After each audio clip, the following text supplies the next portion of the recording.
play an instrument? So I actually play a bunch of instruments, but I was the lead singer in a rock band for about 10 years where I didn't actually play. I was just singing there, but I realized that what I was really good at, I'm a good singer, but like a mediocre singer when if you really think about like the great singers that are out there. And I was trained in opera and I sucked at opera. And then my 16-year-old friends and I were literally like, oh, starting a band would be so cool. Yeah, let's start a band. I played saxophone, French horn, and bassoon, none of which were very rock band friendly. So I became a singer. And my friend played cello, and she just decided to switch to bass because they were similar. So you could tell that probably in the beginning our band was more of a passion project than like a real thing. But I realized pretty quickly that what I was really good at was managing the band and like, oh, we're going to go on tour. So we've got to get good and we're going to go on tour, and just kind of making that happen. So that's kind of the being in a band without playing an instrument was a big transition for me, because I went from being a self-proclaimed band geek to singing in a rock band. What's been the biggest disillusion that you've faced in your life? There's been many. The biggest one. Well, and I think they kind of happen sequentially. So there are different biggest ones at different times in your life, right? But for me, the whole kind of like, I always kind of knew I was going to do a PhD. And then I finished my PhD and it was like, yes, like I'm a doctor. That was a waste of 6 years. That was totally worthless. I now, like, it's not worth trying to get into academia. I'm not even really sure if I really like academia.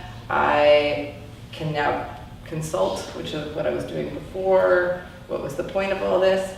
And it was especially, I think because of where I was at in my life. I did 2 postdocs after I finished. First one was awesome. I had my second child in the middle of my first postdoc. I came back after that, finished that one, and started a second postdoc. That was amazing in the opportunities it afforded me, and horrible in the person that I was working for. It was the first time where I was working for someone who I felt was doing unethical research, it ended up. And I actually quit. It was the first thing I quit ever in my life. So it's kind of that moment was like, I'm quitting this. I didn't even finish. I felt horrible for not finishing kind of what I committed to. I'm supposed to be a doctor. I'm supposed to be finished my PhD. What was the point of doing all this? It was a total waste. But I did kind of come out of that, and now I think I've totally come 360, and now I think because I love what I'm doing, I'm like, oh, that was great. I learned so much. It totally was valuable. I'm firmly not I'm kind of straddling academia and outside of academia, which is exactly, I think, where I need to be. The practically applied things is really important to me. So I've recently emerged from a cloud of disillusionment, particularly about the thing. And I mean, academia as your biggest disillusionment is pretty privileged. People are like, oh, for me. But for me, it was a big transition. Can you tell us about your research with stress, immigrant youth, and photography? Yeah. So that was my PhD research. So I got asked a really good question when I kind of decided that I wanted to go back and do a PhD, and that was, what is it that you want to be an expert in? Because I'm a medical anthropologist, so a lot of anthropologists like pick a place and become like the expert in that place, or a particular cultural area of the world, or a particular set of diseases, or what is it that you want to be an expert in? And I realized for me, more than being an expert on a particular topic or field, it was really about thinking about how you do the work that you do and how you use creative approaches to research and how you engage community. So that really became sort of my focus. And then at the time I was volunteering a lot with the Victoria Immigrant and Refugee Center Society and kind of talking to them about, like, I'm thinking I want to go back to school. I want to do something that's broadly related to health, social determinants of health. Is there anything that you guys can think of that would be useful? And the youth workers there said, actually, we've noticed like all the kids that we work with talk about stress all the time. They're like, oh, I'm so stressed, you're so stressed, oh, I'm so stressed, the stress of this. And it could be great to kind of find out more about that, find out what we could do to support them. So that started it, and then I kind of created a free workshop for anyone who self-defined themselves as immigrant, first or second or third generation. Anyone who was interested in like, photography, research skills, journalism, and we had kind of a 2-day workshop on campus where kind of we did a little bit of an introduction to a bunch of different research methods. So that's what I really like doing, and I was really interested in kind of photo voice and those kind of methods, so we included that there, and then put the offer out to this group of youth that if they wanted to be part of this research team, I would be running this project for the next year. They would be in the research team with me. We could design it, and we would use these different kinds of arts-based methods as part of it.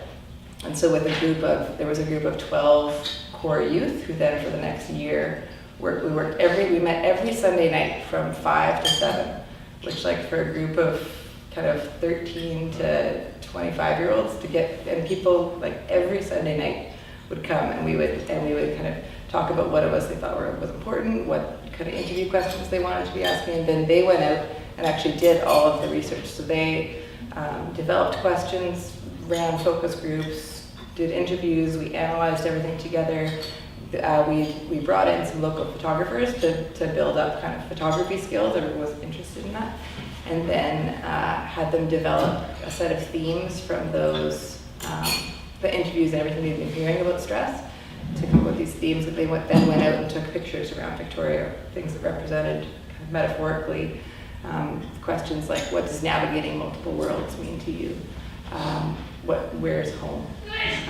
These kind of broad questions, and then together with this group of youth, we curated an exhibit of these images that kind of represented stress. And the interesting thing I think that came out of that work for me was the realization that these kids were talking about, the kinds of stress that they experienced, but also could really be generalized to most of the population, right? The challenges of fitting in at school, of navigating relationships with parents and with friends, of dealing with new languages and new ways of being in the world, trying to find their place, and then kind of putting them all into these photographs in this exhibit. It was just amazing to see sort of the students really own what they created and sort of to then stay connected with them from then on, and to really realize that I guess the big learning that came out of what I did was that although they were using the language of stress was really being used to talk about resilience.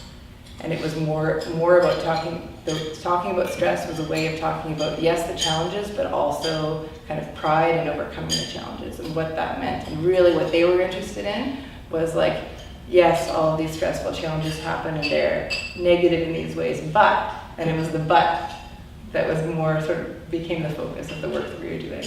But look at how far I've come, but look at sort of all of these things that are now happening. But this is what I would like to see in Victoria, create kind of a more inclusive community. So it was ended up being a great sort of, but I've always liked working from kind of an assets-based approach to everything, and that really came true, kind of rang true in that, and sort of solidified that as the way I've continued to work.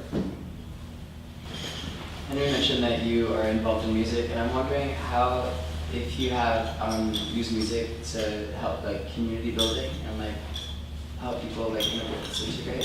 So there's two different ways. So I love thinking about how to use art in research methods, and there's two different ways so far that I've used music. And one is having people work through kind of a music reflection thing. So asking a question, and we did this with youth who'd been involved in communities where there'd been disasters, the Slave Lake wildfires and the floods in High River in Alberta, and then getting them to think about 3 songs. One that represents kind of the post or pre-disaster, one that reminds them of something they went through during the floods, and then one kind of their post-disaster experience.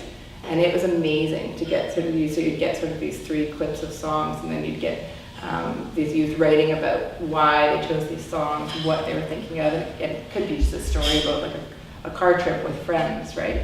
Or like driving away from the fire, this song was on the radio, and from ever since this is what I've been thinking about. Or the lyrics to this song really speak to me. So it was really interesting to kind of get, and that kind of became research data, but then we also all talked about it as a group, and we'd create these playlists of like, so we had like the disaster playlist, and then we had the resilience playlists of like all the songs that like made people just feel like really awesome. So it was really cool. Another project that I was involved in, less directly, but has probably done the coolest thing with music that I've seen yet, was this project called Youth Voices Rising that just ended this year. And it's, if you look up, I think it's YVR, youthvoicesrising.com. But it was a project that works with youth in wood buffaloes that were all affected by the Fort McMurray wildfires, and it was kind of one of the more remote First Nations communities that was really impacted. So it's working with youth from that community and with Fort Mac, and getting a team of youth together. And these youth were actually, so they wrote songs that represented how they wanted, either kind of their experiences in the wildfires or how they wanted youth to be more engaged in the community and in recovery. And they wrote these amazing songs, and they were recorded in a local studio, and then kind of became this big sort of community engagement thing. So it was great. So like, there's amazing things you could do with music, and my actual musical skills are very limited, but that's also fine. Like, I would never define myself as an artist, and even these days I probably wouldn't define myself as a musician. I would have, like, you're always a musician, who am I kidding? But you know what I mean? But you realize it doesn't even, my role now is more of a facilitator of all these things. So I don't have to be particularly good at anything. I can just be like, oh, this is such a cool idea, right? And you run with it. But I think realizing that, like, if that's the kind of stuff you're interested in, taking on this kind of like facilitator or community engager sort of role, I think can be a really cool way to get to do a whole bunch of different things instead of, it means you lose out on being an expert in any one thing. But that for me was okay. Yeah. What's the source of resilience for you? For me, I have like really amazing relationships with my family and my friends. Like, really? That's also right now I'm living in, like, I have a 3-year-old and a 6-year-old, and like nothing loves you more and has more intense feelings towards you than a 3-year-old. So it can be a great source of resilience. It's also probably like, what's your biggest source of frustration? My 3-year-old. But I think that kind of comes with the territory. Maybe one last question?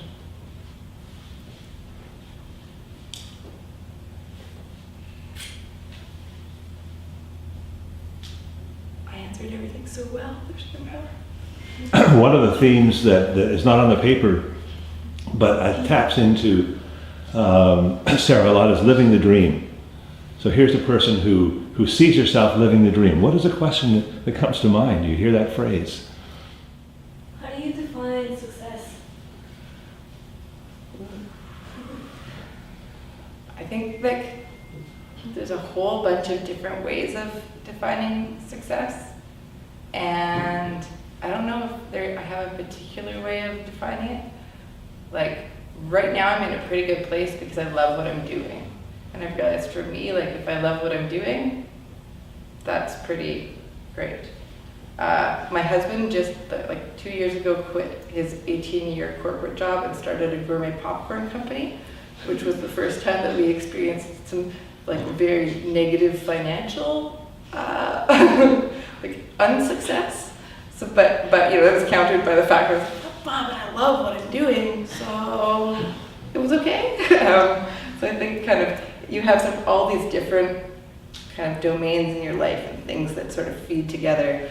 And I guess it's kind of a feeling of balance. I don't really think you can have success across everything at any one time. I mean, that would be awesome, but I don't really see that as realistic. But kind of like if the balancing out of sort of either you love what you're doing, you're really excited about, you know, your end goal, or maybe you're doing really well, like you're making a lot of money and that's making you happy, or maybe, you know, you're working with something that maybe you don't like what you're doing and you're not sure what your end goal is, but you know that like you're contributing to something. I've realized that's really important for me. So that's probably the like, as long as I feel like what I'm doing has value, and then it could be in work, in personal life, with friends, sort of across that. So I guess if there's balance, if there isn't, I'm really not a very fun to be around person.